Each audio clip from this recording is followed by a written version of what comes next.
మిట్ట మధ్యాహ్నం 2 అయిందనమాట. ఇప్పుడైతే టైము. ఇప్పుడే మా పాపను పడుకోబెట్టి వచ్చాను. వచ్చిందండి వయ్యారి.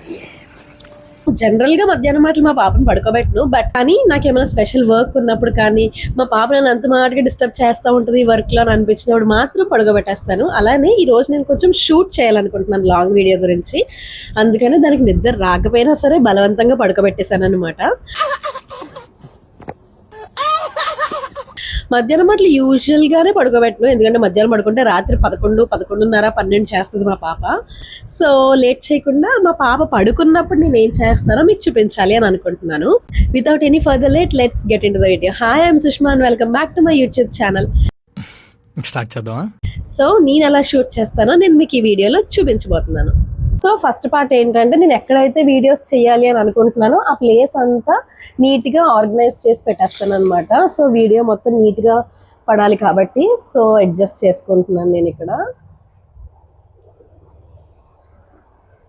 నేను ఎప్పుడూ చదువుతూనే ఉంటాను, మా పాప పీకుతూనే ఉంటుంది. సో నా పని ఏంటంటే ఇట్లా అన్నిసార్లు అడ్జస్ట్ చేసుకోవడమే. అయన్నొద్దు, పాయింట్కి రా. So background ready. నేను ఎప్పుడు ఈ బ్యాక్గ్రౌండే యూస్ చేస్తూ ఉంటాను కాబట్టి. సో ఇదన్నమాట నా ప్లేస్. నేను ఎప్పుడు వ్లాగ్ చేయలేదు, ఇదే నా ఫస్ట్ వ్లాగ్. సో చూడాలి ఎలా ఉండబోతుందో అనేది. అబ్బా సాయిరామ్. ఫస్ట్ థింగ్ ఏంటంటే, నేను ఏం వీడియో రికార్డ్ చేసినా ఏం చేసినా సరే డైరెక్ట్ గా షూట్ చేసాను. ఒక ప్లాన్ ప్రకారంగా వెళ్తాను అనమాట. ప్లానింగ్, ఓ పద్ధతి, ఓ విజన్. బికాజ్ ఏది పడితే అది మాట్లాడేయకూడదు, ఏది పడితే అది చేసేయకూడదు అన్న ఇంటెన్షన్తో. సో నేను ఒక బుక్ తీసుకుంటాను. అంటే నేను డెడికేటెడ్గా ఒక బుక్ పెట్టుకున్నాను అనమాట యూట్యూబ్ కోసం అని చెప్పి. ఇదే ఆ బుక్. ఈ బుక్ నాకు మా డాడీ ఇచ్చారు. మా డాడీ దగ్గర నుంచి దుబ్బేసాను ఇన్ఫాక్ట్ చెప్పాలంటే. పిచ్చండి ఇది. సో ఈ బుక్ తీసుకుని నేను ఇందులో ఇప్పుడు ఏం షార్ట్ చేయాలి అని అనుకుంటున్నాను, ఆ షార్ట్ గురించి ఏ డైలాగ్స్ చెప్పాలనుకుంటున్నానో ఆ డైలాగ్స్ అన్నీ రాసేసుకుంటాను అనమాట. నాకు ఇంకా 2 గంటలు మాత్రమే ఉంది మా పాప లెగడానికి. ఈ లోపు నేను అన్నీ చేసేసుకోవాలి. ఇప్పుడు ఇలా రాయడం వల్ల మీకు ఏంటి అడ్వాంటేజో నేను చెప్పనా?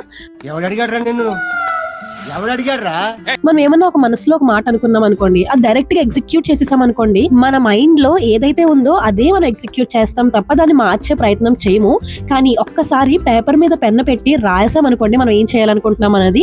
రాసేసిన తర్వాత కాసేపు అలా దాన్ని అబ్జర్వ్ చేస్తూ ఉంటే ఇంకొంచెం కొత్త ఐడియా వస్తుంది అనమాట. అలా అలా అలా మారుస్తూ ఉండగా ఒక బెటర్ స్క్రిప్ట్ రెడీ అయిపోతుంది. నాకు టైం ఉంది కాబట్టి నేను ఒక 5-6 షార్ట్స్ రికార్డ్ చేసేయాలని అనుకుంటున్నాను. కాబట్టి ఎంత భారతం రాస్తున్నాను. జనరల్గా అయితే ఇప్పుడు షార్ట్ అప్పుడే రికార్డ్ చేస్తాను కాబట్టి ఒక షార్ట్ రాసుకుని ఆపేస్తాను అనమాట. సో ఇలా పీస్ఫుల్ గా కూర్చొని రాయడం వల్ల ఇంకా ఇంకా మంచి మంచి థాట్స్ వస్తాయి. అందుకనే మాట మా పాపను పడుకోబెట్టేసాను నేను. రాయడం అయిపోయిన తర్వాత ఇంక డైరెక్ట్ రికార్డ్ చేసేసుకోవడమే. అలా రాసేసుకున్న తర్వాత నేను చేసే పని ఏంటంటే, ఇప్పుడు షూట్ చేయడానికి దానికి కావాల్సిన సామాన్లన్నీ తెచ్చుకుని నా మంచం మీద పెట్టేసుకుంటాను. అంటే మంచమనే కాదు, మనం ఎక్కడైతే రికార్డ్ చేయాలి అని అనుకుంటున్నామో అక్కడ. నాకు మెయిన్గా కావాల్సింది ఒక ట్రైపాడ్, ఒక మైక్ సెట్, అలానే ఒక కంటెంట్ క్రియేటర్ లైట్ అనమాట. ఈ లైట్ చాలా అడ్వాంటేజెస్ ఉంటాయి, అది నేను మీకు తర్వాత చెప్తాను. నేనైతే ప్రెసెంట్ నా ఫోన్లోనే షూట్ చేసుకుంటున్నాను. ఎందుకనంటే ఇంకా నేను కెమెరా స్టేజ్కి వెళ్ళలేదు కాబట్టి. బై గాడ్స్ గ్రేస్ ఫ్యూచర్లో నేను కెమెరా స్టేజ్ కూడా వెళ్ళాలి అని అనుకుంటున్నాను. బికాజ్ నాకు అంత ఇష్టం కంటెంట్ క్రియేషన్ అంటే. సో నేను నాకున్న మైక్ని నా ఫోన్కి నేను అలా అటాచ్ చేసేసాను. ఇంకొక మైక్ తెచ్చి నేను నా డ్రెస్కి పెట్టేసుకున్నాను అనమాట. నేను మీకు ఇందాక చెప్పాను కదా, అదే ఈ కంటెంట్ క్రియేటర్ లైట్. ఈ లైట్ చాలా యూస్ఫుల్ ఉంటుంది. ఎలాగంటే మనకి ఫోన్తో తీసినప్పుడు అంత క్లారిటీ ఉండదు కదా. సో ఈ లైట్ ఉండడం వల్ల ఏమవుతుంది కొంచెం ఆ వీడియో క్లారిటీని ఇంకొంచెం ఎన్హాన్స్ చేసినట్టు నాకు అనిపిస్తుంది.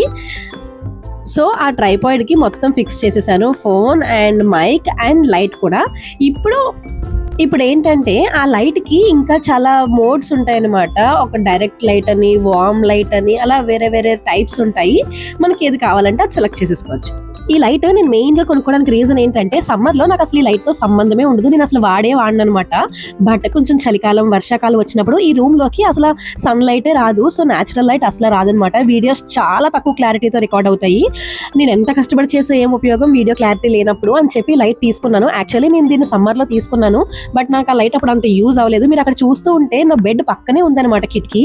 లైటింగ్ సరిగా రాలేని వాళ్ళకైతే ఈ లైట్ బెస్ట్ అని చెప్తాను నేను. అదనమాట నిన్న షార్ట్ వీడియోస్ ఎలా షూట్ చేస్తాను అన్నది. అండ్ నేను ఎడిటింగ్ తర్వాత చేస్తాను బికాజ్ నాకు చాలా టైం ఉంటుంది అండ్ షార్ట్ వీడియోసే కాబట్టి చాలా త్వరగా ఎడిటింగ్ అయిపోతుంది. ఎడిట్ చేయడానికి కూడా నేను ఇన్షాట్ అనే యాప్ యూస్ చేస్తూ ఉంటాను. అది నాకు చాలా యూజర్ ఫ్రెండ్లీ అని అనిపిస్తుంది. ఒకవేళ వీళ్ళు ఎవరికన్నా నేను నా షార్ట్ వీడియోస్కి ఎటువంటి సౌండ్ ఎఫెక్ట్స్ వాడతాను, అవి నేను ఎక్కడి నుంచి డౌన్లోడ్ చేస్తాను అండ్ ఎలా యూస్ చేస్తానో తెలుసుకోవాలి అని ఉంటే కమెంట్ చేయండి. దాని గురించి నేను క్లియర్ వీడియో చేస్తాను. ఎందుకంటే నేను రీసెంట్ టైమ్స్ లోనే చాలా తెలుసుకున్నాను అనమాట ఈ సౌండ్ ఎఫెక్ట్స్ గురించి. So if anyone is interested please do comment. Correct గా 2 o'clock కి పడుకుంది మా పాప. ఇప్పుడు ఆల్రెడీ 1 గంట అయిపోయింది. ఇంకో గంట మాత్రమే నా చేతిలో ఉందన్నమాట. ఎందుకు అంత హడావిడిగా చేసేసుకోవడం, తను లెగిసిన తర్వాత చేసుకోవచ్చు కదా అని మీరు ఎవరన్నా అనుకుంటే పిల్లలు ఉన్న వాళ్ళకి ఖచ్చితంగా తెలుస్తుంది. వేరే పనిలో మేము ఉంటే ఈ లోపు వాళ్ళు ఇల్లు పీకి పందిరేసేస్తారు. అందులో మా పాప ఫస్ట్ ఉంటుంది అనమాట. నేను ఏమన్నా గిన్నెలు తోముకోవడం, ఏమైనా రికార్డ్ చేసుకోవడం ఇలాంటి పనుల్లో ఉన్నాను అనుకో, ఈ లోపు వెళ్ళి వాటర్ పంపేస్తుంది, లేకపోతే చెప్పులు తడిపేస్తుంది, లేకపోతే బయటకు వెళ్ళిపోతుంది, లేకపోతే మేడెక్కేస్తుంది. అలా చాలా చిన్నులు చేస్తుంది అనమాట. అందుకనే దాన్ని వదలడానికి నాకు చాలా భయం. అయితే అది స్కూల్లో ఉన్నప్పుడు లేకపోతే పడుకున్నప్పుడే నేను ఎక్కువ ప్రయారిటీ ఇస్తాను నా వర్క్ చేసుకోవడానికి. ఆడవాళ్ళు ఎంత పనన్నా చేసేస్తారు కానీ ఒక్కొక్కరికి ఒక్కొక్క పని అంటే నచ్చదనమాట. అంటే ఫర్ ఎగ్జాంపుల్ కొంతమందికి బట్టలు ఉతకడం నచ్చదు, కొంతమందికి బట్టలు మడత పెట్టడం నచ్చదు, కొంతమందికి గిన్నెలు తోవడం నచ్చదు, కొంతమందికి గుమ్మాలు తోవడం నచ్చదు. అలా చాలా ఉంటాయి కదా. నాకు ఎందుకో కానీ గిన్నెలు తోవడం అంటే అస్సలు నచ్చదు. అందుకనే ఎక్కువ గిన్నెలు అస్సలు ఉంచుకోను అనమాట. చాలా తక్కువ గిన్నెలు అవుతున్నప్పుడే తోమేసుకుంటా ఉంటాను. బికాజ్ ఒకసారి ఎక్కువ గిన్నెలు ఉండి వాటిని చూసి నేను భయపడి, నన్ను చూసి అవి భయపడి అంత రిస్క్ చేయలేను అనమాట. అయితే నాకు ఇష్టం లేని పని మా పాప పడుకున్నప్పుడు అయితే నాకు ఇంకా ఈజీ అయిపోతుంది. ఎందుకంటే అది లెగ్స్ ఉండగా నేను గిన్నెలు తోమడం అంటే ఇంక నేను తోమినట్టే. నాలాగే మీకు కూడా ఏమన్నా ఉన్నాయా అంటే ఏదో ఒక పని చేయడం నచ్చలేకుండా ఉంటే అదేంటో కింద నాకు కమెంట్ సెక్షన్లో కమెంట్ చేయండి. సో అలాగే నా గిన్నెలు తోముకోవడం కూడా అయిపోయింది అనమాట. మీరు చూస్తుంటే అక్కడ 4 గిన్నెలే ఉన్నాయి. అలా కొన్ని గిన్నెలు చెప్పునే తోమేసుకుంటా ఉంటాను ఎప్పటికప్పుడు. సో నాకు బర్డెన్ అనిపించకుండా బట్ నేను చేయాలనుకున్న 2 మెయిన్ వర్క్స్, ఒకటేమో వీడియోస్ రికార్డ్ చేయడం, ఇంకొకటేమో గిన్నెలు తోవడం. ఈ 2 నాకు పెద్ద పనులు అనమాట. ఆ 2 అయిపోయినాయి. నా దగ్గర కొంచెం టైం ఉంది మా పాపను లేపడానికి. సో ఆ టైంలో నేను నా కోసం ఏమైనా స్నాక్ చేసుకోవాలి అని అనుకుంటున్నాను. నాకు జనరల్గా కొంచెం స్వీట్ క్రేవింగ్స్ ఎక్కువ అనమాట. అలాంటప్పుడు నేనేం చేస్తానంటే నువ్వులు ఉంటాయి కదా, అంటే సెసమే సీడ్స్, వాటిని వేపుకుని బెల్లం వేసి మిక్సీ కొట్టేసి నేను స్టోర్ చేసుకుంటాను. ఈజీగా ఒక 1 వీక్ వరకు వచ్చేస్తాయి. దీనివల్ల చాలా అడ్వాంటేజెస్ కూడా ఉంటాయి. మన బ్లడ్ లెవెల్స్ కూడా పెరుగుతాయి అండ్ హెల్త్ కూడా చాలా మంచిది. సో మా పాప లెగ్సేలోపు అది కూడా చేసేసుకుందాం. ఈ నువ్వుల ప్యాకెట్ని ఇంటికి తెచ్చి రఫ్గా ఒక 1 వీక్ అయిపోతుంది అనమాట. కానీ దానికి అసలు టైమే రాలేదు. ప్రతిసారి దాన్ని చూడడం, రేపు చేసేద్దాం అని అనుకోవడం. బట్ ఫైనల్గా ఈరోజు ఎలాగైనా నిర్ణయించుకున్నాను చేసేయాలి అని చెప్పి. సో చేసేసారనమాట.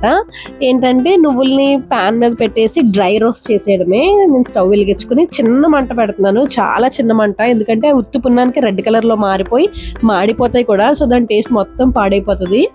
అయితే అలా దగ్గరుండి వేయించుకోవాలి. గరిటె పెట్టి అలా కలుపుకుంటూ ఉంటే జస్ట్ ఒక 2 minutesకే అది కలర్ మారిపోద్ది అనమాట. కొంచెం రెడ్ కలర్లోకి వచ్చేస్తుంది. అలా వస్తే ఇంక దాన్ని చల్లారి పెట్టేసుకోవడమే. స్టవ్ మీద పెట్టేసి అలా వెళ్ళి వచ్చేద్దాం, ఈ లోపు ఏమైనా పని చేసుకుని వచ్చేద్దాం అంటే మాత్రం ఇవి ఖచ్చితంగా కలర్ మారిపోతాయి. చూడండి నేను దగ్గరుండి వేపుతుంటే 2 minutesకే రెడ్ కలర్లోకి వచ్చేసాయి అనమాట. సో అది వేపేసుకోవడం కూడా అయిపోయింది. ఇప్పుడు చల్లారిపోయిన తర్వాత కొంచెం మిక్సీలోకి వేసేసుకున్నది అండ్ కొంచెం బెల్లం మన టేస్ట్కి సరిపడా, మ్యాక్సిమం నేను కొంచెం తక్కువగానే వేస్తాను, వేసి మిక్సీ కొట్టేసుకుని ఒక ఎయిర్ టైట్ బాక్స్లో పెట్టుకుంటే మినిమం ఒక 5 days వరకు అన్న వస్తుంది. మనకి ఎటువంటి స్వీట్ క్రేవింగ్ వచ్చినా సరే ఒక స్పూన్ తీసుకుని అలా తినేస్తే చాలా బాగుంటుంది అనమాట. హెల్త్కి మంచిది, బ్లడ్ పడుతుంది, మన స్వీట్ క్రేవింగ్ కూడా సాటిస్ఫై అవుతుంది అనమాట. టైం ఇంకా ఒక 10 నిమిషాలు ఉంది. ఈ 10 నిమిషాలు నా బ్రేక్ టైం అనమాట. ఎందుకంటే మా పాప మళ్ళీ లెగిసిన తర్వాత అది పడుకునేంత వరకు మళ్ళీ నేను సాగాలి కాబట్టి ఈ 10 minutes నేను బ్రేక్ తీసుకుని తర్వాత తను లేపేస్తాను. సో ఇదనమాట నా ఆఫ్టర్నూన్ రొటీన్. అంటే జనరల్గా ఇలా ఉండదు ఎందుకంటే మా పాపని పడుకోబెట్టాను కాబట్టి, బట్ పడుకోబెట్టినప్పుడు మాత్రం ఇదే నా routine. Thank you for watching this video till here. See you in the next video. Until then ఇట్లు మీ వైజాగ్ పిల్ల సుష్మా. బాయ్.